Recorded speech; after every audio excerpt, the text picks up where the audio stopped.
Ka-Immortal, kung ikaw man ay mahilig sa mga ganitong video, mga lihim na karunungan, huwag kalimutan mag-subscribe sa akin YouTube channel at pakipindot na rin ang notification bell para lagi kang update sa aking mga video.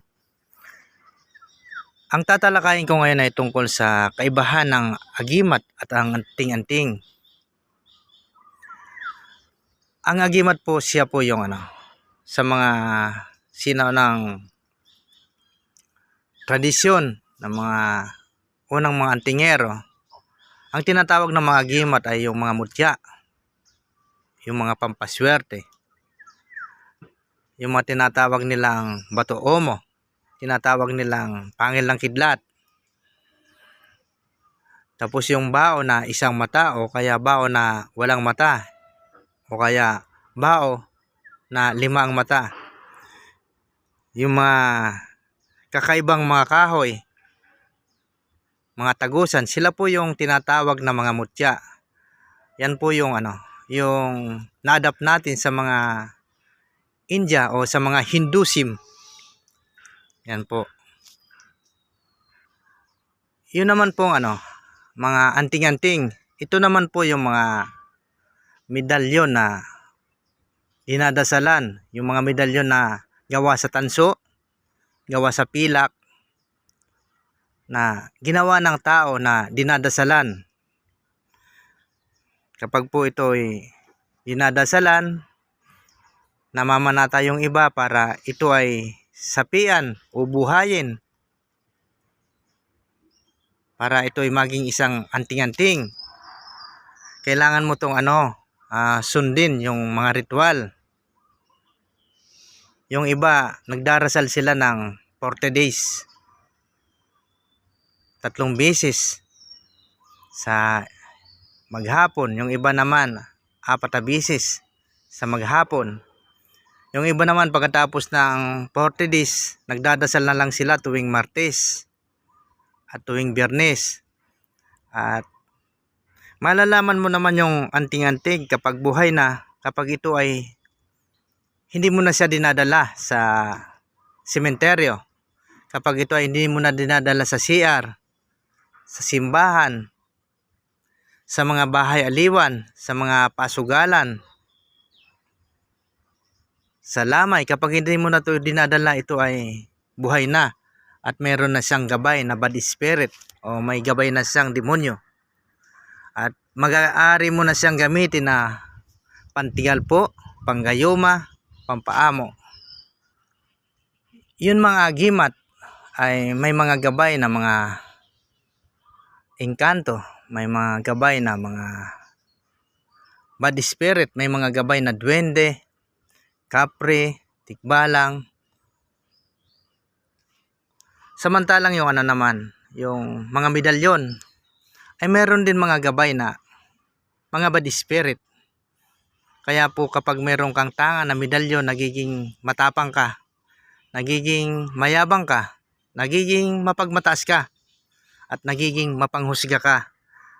Kapag ikaw naman ay mayroon kang agimat, magiging mayabang ka rin, magiging mapagmataas, magiging mapanghusga, at walang kinakatakutan. Dahil ang iyong gabay ay mga bad spirit. Ang mga gabay na engkanto, mga diwata, sila yung mga fallen angel, sila yung mga anghel na nag-alsa laban sa Diyos, kaya sila ay bumagsak sa lupa. At sila na rin yung mga tinatawag na kapre, duwende, mga nuno sa punso. Kaya kung tatalakayin natin kung ano ang kaibahan ng agimat at anting-anting, halos wala siyang kaibahan, dahil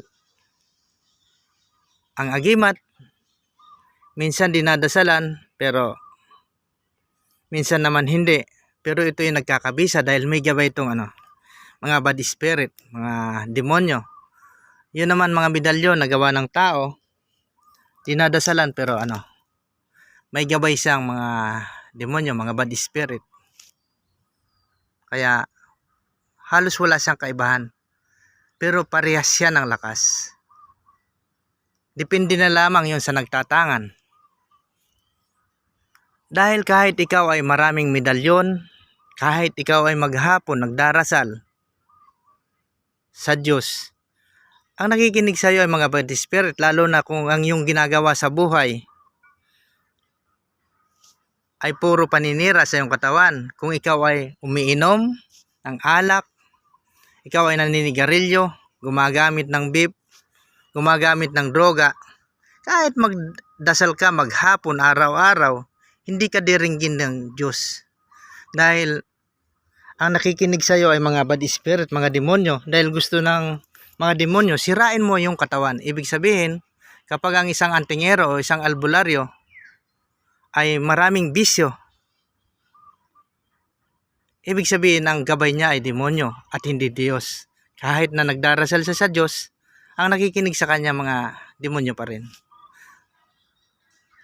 Mga kamortal, ginawa ko tong video na ito. Alam ko marami na naman magre-react ng mga antingero, mga pit healer. Pero gusto ko lang linawin na wala po akong balak na siraan kayo. Gusto ko lang ilantad yung katotohanan na maraming nagdarasal na kabaliktaran sa kanilang mga ginagawa. Dahil ang totoong nananalangin sa Diyos, dapat iniingatan yung sariling katawan. Dapat wala kang mga bisyo. Hindi ka naninigarilyo, hindi ka uminom ng alak, hindi ka nagmamataas, hindi ka nagmamayabang, hindi ka nagiging mapangusga, at hindi ka dapat bumabase sa iyong anting-anting o sa iyong agimat para ikaw ay katakutan o makilala o maging matapang. Salamat po mga ka-immortal. Ingat po tayo lahat. God bless you all.